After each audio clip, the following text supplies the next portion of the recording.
All right, guys, welcome to today's episode. And the subject that we're going to be talking about right now is going to be Hibana, her place in the meta, and in general, just her loadouts, some changes that I would like to see done to her.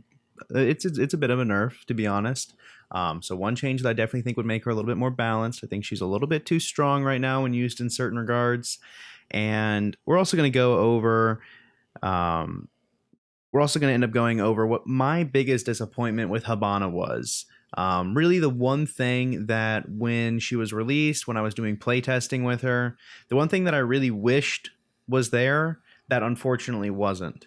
Now, I don't know how easy it would be to introduce such a thing into the game, but I do think that this one change would be maybe even a slight buff to her. And I really would like to see it. It's something that I always wish that I can do whenever I play her. I think that you guys will kind of feel the same way. So what we're going to really go into right now is initially, let's talk about her loadouts. Let's talk about what weapons she has so everyone's on the same page here. Now, Hibana has an assault rifle, which is the Type 89, which has a lot of similarities to Ash's R4C. The Type 89 does 41 damage at 850 rounds a minute with a 20-round magazine. Its recoil is very similar to the R4 in that it's a high rate of fire weapon, which has a little bit of bounce, but is still relatively controllable. And for reference for you guys, the R4C also 41 damage. Its RPM 860, a mere 10 higher than the Type 89, although it does have a 30-round mag. Now, moving on to the sidearms, because I'm really not going to talk about the shotgun because you should never be taking it. And the reason you shouldn't be taking that shotgun is because as Hibana, you are not the person who is opening up floors. You are not the person who is shotgunning walls. That is your buck. That is your sledge. Taking the shotgun gimps your main role as Hibana, which is what we're really going to go into after this. But by taking the shotgun, you make it so that you can't do your role properly, and it's not nearly as effective at PvP situations as the other shotguns are. It is one of the lower damage shotguns in the game at 32 damage compared to the SAS shotgun at, I believe, is 40 damage or 38, something like that. And then compared to the GIGN shotgun, which is arguably the best shotgun in the game right now, at 50 damage. Now, moving on to the sidearms, it is going to be between the P229 and the Bearing 9. Now, in my mind at least, there isn't really much of a comparison here. The Bearing 9 is not even arguably, it is definitively the better pick. The Bearing 9 does 32 damage at 1100 RPM, and it has a 25-round magazine. You compare that to the SMG-11, which also does 32 damage. However, its RPM is 1270, but it only has a 16-round magazine. And I'm going to be making some comparisons throughout this, just like a heads up. I'm going to be making some comparisons, at least in the loadouts, between Hibana and Sledge. Just because, for the most part, their loadouts are actually pretty similar, at least in theme. They both have an assault rifle, a shotgun for their main, and for the secondaries, they have a P-Series pistol and a automatic weapon. So either the SMG-11 or the Bearing 9. Now, when you compare the two pistols directly, and you'll see why I'm doing this in a second. The P229 has a 12-round magazine and does 50 damage. The P226, which is the SAS pistol, does 53 damage and has a 15-round magazine. So, arguably better in every single way. It does 3 more damage and has 3 more bullets in the magazine. So, when you look at it like that, if you're already going to pick the SMG-11 over the pistol that is statistically far better than the P229, why would you pick the P229 over the Bearing 9, which is better than the SMG-11? You following? So when you have P229, P226, SMG-11, Bearing 9, sorry, I'm out of the screen, Bearing 9, why would you go all the way back and pick the very worst pistol out of that loadout? At least there's nothing bound logically in that, unless you just really, really like the P229 for some reason. But for the most part, you really don't see any players actually running this comp. You never see anyone running the P229, with the exception being really only one person that I can think of that runs pretty much everything wrong on Hibana. Notably, they are a big fan of running the shotgun and then the P229 microwave. Now, some people I've seen run the shotgun and then they run the bearing 9 under the premise of, well, I have the bearing 9. It's a great sidearm. Hell, it could even be a primary. It's really, really good. So I can afford to take the shotgun.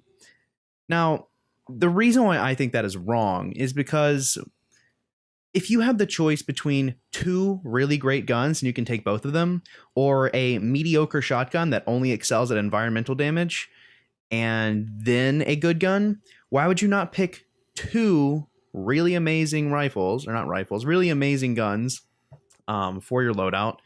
Why would you pick something that doesn't work as well? I just can't really logic that one out. I mean, I get the shotguns have a place. I really do. I do understand that. But the thing is that in most scenarios, there are other operators that are supposed to be doing what you would end up doing if you had a shotgun. Other operators serve that purpose. You leave that job to your buck. Leave that job to your sledge.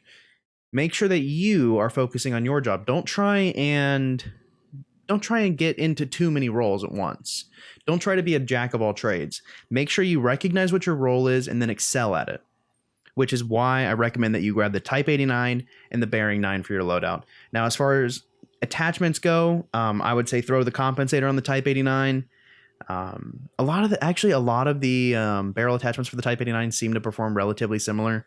But I'm going to say the compensator just because for me personally, I end up spraying the thing to a certain extent. Very high rate of fire, low round mag. It works really well. I haven't really noticed a huge difference between the different attachments on it. And for the Bearing 9, I would just go ahead and I would use the flash hider. As far as scopes go, use your own preference. There's not a huge difference between them. If you perform well with one, by all means, take it. Pick what you do best with. Now, let's move on into the meta. Now, how Hibana slots into the current meta. I'm not really going to talk about the ranked scene because that's just hectic. But I'm going to focus on what we're seeing really in my scrims right now against other pro teams and what we're seeing in the Go 4 Cups and the qualifiers. Now, Hibana, for the most part, has been used to open up hatches. So that means she's very impactful on maps like Bank, Oregon, maps like Clubhouse really comes to mind, where there are 3 hatches essentially above every bomb site that you play. And with Hibana, now that means every single one of those is open, whereas previously it may have been 2. And that's really not that's not really a huge difference, because if you have a team that used to run a thermite and they would open 2 hatches, now them having an extra hatch typically means they might not even necessarily end up working that hatch, but rather that they're just kind of opening it. So for the most part, if a team is just running a Hibana, the meta actually hasn't shifted that much. If that's what's going on, at least for the defense side, the meta hasn't shifted too much if they're just running a Hibana. Now, where things get weird is when they begin to bring a thermite in addition to Hibana. And this is really where I think Hibana kind of becomes a problem. And it's in these scenarios, and I'm going to reference Clubhouse for this, it's in these scenarios where it really becomes very difficult as a defender to survive to a certain extent. And that's because you have your thermite that's going to be doing things such as you're going to have a thermite opening up the construction tunnel. Then you're going to have Hibana opening 2 hatches. And then you'll use your last Hibana on the church wall. And your thermite's going to get your other hatch. So you're going to have all the hatches open. You're going to have construction tunnel open. You're going to have the church wall open. And when all of these things combine, what ends up happening, which kind of funnily enough, which I'll touch on in a bit, is that the attackers end up working all of these hatches for a very extended period of time. We're actually starting to see a shift on the attack side to like the 30-second pushes, actually pretty frequently, like the 15 or 30-second pushes, because a lot of times now that attackers have all of these hatches open, all of these things open to them, What they're doing is now they're just sitting above the hatches, lobbing in grenades, or simply just watching, trying to get their teammates to flush the other defenders out to make them rotate to a different position and hopefully pick them off from the hatch above. Now, before Hibana was introduced, there were a lot of times as a defender where once your hatches got opened or once things were opened, you could kind of figure out where the enemy team was coming from. And you could have fallback positions. If they blew the bar hatch and they blew the kitchen hatch, you could probably fall back into blue pretty relatively safely and contest from there. Now, with having all of those hatches open, there really is no, like, I guess, safe space of sorts for defenders to go to once the hatches end up getting opened. So a lot of times it just turns into a kind of like a shooting the fish in the barrel type situation where the attackers are just all sitting above the hatches, aiming straight down at the defenders, hoping that they're going to run by at one point or they're going to nade, maybe get them flushed out, and that their teammate will pick them off then. So as a defender, life's gotten pretty difficult if you're playing all on site. That's not to say all on site doesn't work. It certainly still does. It's just that it is a little bit more difficult. But in a way, if you survive past that, or if you don't get too many picks, the attackers actually are kind of in a bad way to a certain extent, because now that they've spent all this time, and this isn't all teams, but I have seen a lot of teams do this, where they now almost, I don't know if it's getting tunnel visioned or if it's or what, but it's turning to the point where they're spending so much time sitting above the hatches waiting for someone to run by that once they get down to those 30 seconds, those last 30 seconds, they end up having to just rush the site. So they're spending the majority of their they're spending the majority of their time looking for picks and then just sprinting into the site, going through the drop downs in the last 30 seconds, which has kind of inadvertently made Smoke an even stronger pick than he already was, due to the fact that he can completely eliminate an entire point from them coming in, especially if you know the enemy team is just down to 2 people, then you can really just ruin them with Smoke, and it works out pretty well. But I know we're kind of getting off topic. We're starting to go into much wider meta stuff, but that's really what we're seeing Hibana's place in the meta right now. Now, what Hibana's personal role seems to be is Hibana's utilizing her utility. She's using her utility in the match, and then she kind of shifts her role from previously how Thermite would behave, a little bit passive. She's kind of the one droning through initially, but then once she uses her charges, once her charges are off, Hibana then shifts into a more Ash type role. She becomes your entry fragger of sorts. And I don't mean like just sprinting in with no brain and just hoping you're going to get some frags. But I mean, she's typically the one that you're going to be peeking with initially, which you would really never do with Thermite, even after he used his charges.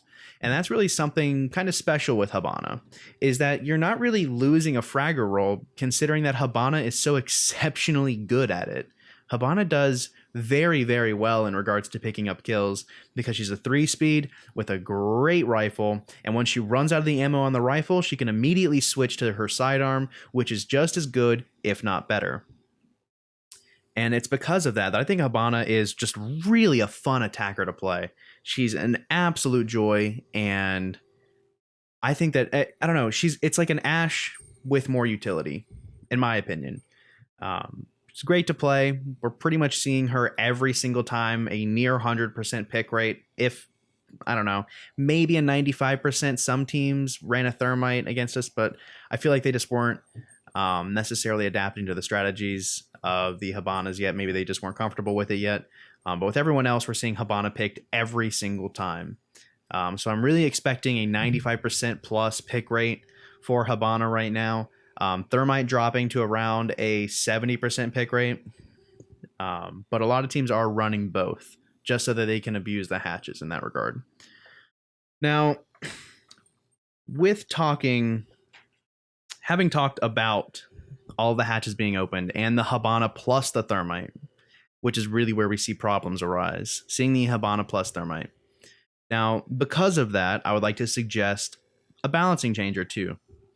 Now, what I was thinking is dropping her charges from 3 down to 2.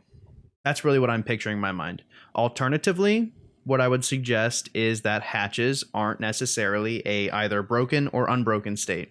Currently, When a hatch is reinforced, it is either broken or it is not broken. There is no in between. You cannot partially break a hatch. You cannot make a hole in a reinforced hatch without it completely being destroyed, which is unfortunate because it's really what the issue with Hibana is that she can just break a hatch with a single charge, and it becomes really, really quite strong. And it's something that I feel like just isn't necessarily as good for the game as it could otherwise be.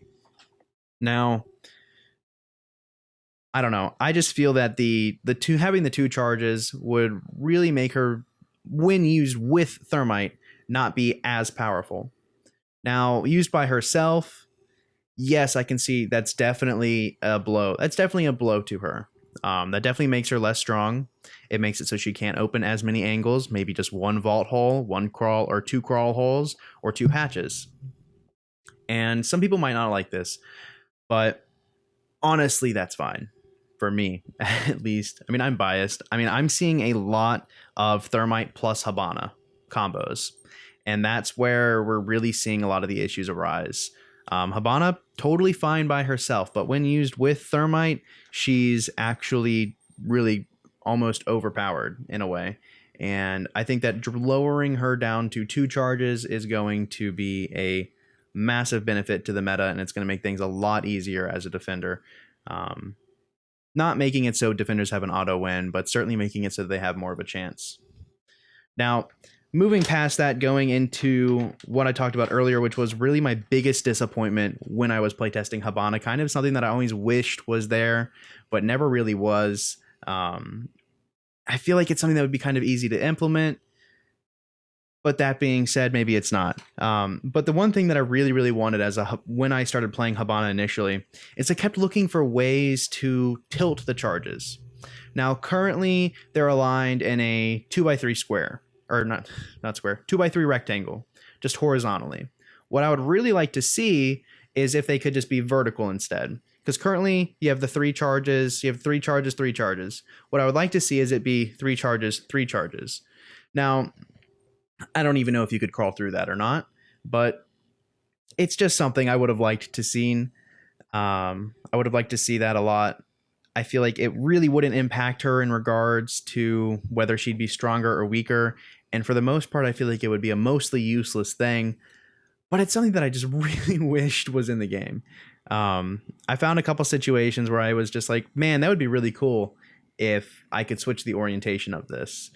And I get that it's not a really important thing, but man, I really wished I could have had that. I really wish I could just rotate it over. It's something that I keep like seeing situations where I'm just holding the gun and I'm like, damn, that would be really awesome if I could just change the way it's rotated right now.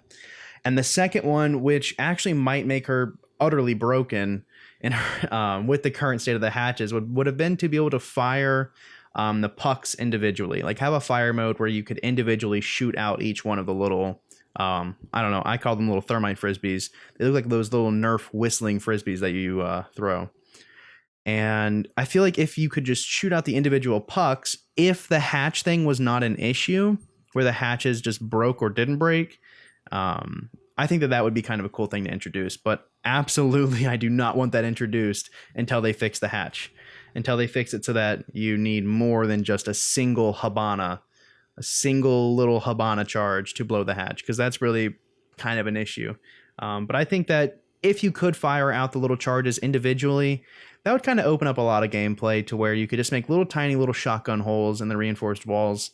I don't know. I don't know what impact that would have on the meta, if that would sway things in the defender, or excuse me, not the defender, but if that would overly sway things towards the attackers. I don't really know. It's just kind of like something that I always wished could be done. It's something that I feel like, damn, that would have been really cool. But not accounting for balance, that's something that I wish that she had. But other than that, yeah, that's kind of Hibana in a nutshell. That's something that that's kind of all of my thoughts on Hibana. I hope you guys enjoyed. Maybe you agree, maybe you disagree. If you disagree, please come to the comments. Please let me know. I'll try to reply to them as much as I can. But again, guys, if you liked the video, go ahead and please leave a like. If you want to see more of this, I'm trying to make this a weekly series. So go ahead and hit that subscribe so you get the notifications when they go on live. And let's see, last but not least, I guess really if you guys could start sending me ideas on things you want me to talk about. I'm thinking of just going through all of the operators and just kind of discussing them in depth. Similar to how we talked about Hibana today, really talking about operators, what their most efficient loadout is, what we really are seeing them, how we're seeing them played in the pro league scene, how we're seeing them played in ranked, where those operators slot into the meta, and after that, just kind of talking about, are they balanced? Are there any changes that I would want to see, or are there any things that I always wished that the operator could have done but currently can't? But anyways, guys, that's it for the video today. Again, if you liked it, leave a like. If you disliked it, okay. Just let me know why, so I can improve it. We did make some changes today. I fixed the camera so that it's not so huge. I shrunk it down a little bit. Thank you for that comment last week, guys. Definitely fixed that. But again, guys, please feel free to leave topic suggestions in there. I think I'm definitely going to go through and talk about each one of the operators as we go, at least the popular operators currently, the ones that we're seeing played the most. Anyways, guys, I'm heading out, and I'll see you later.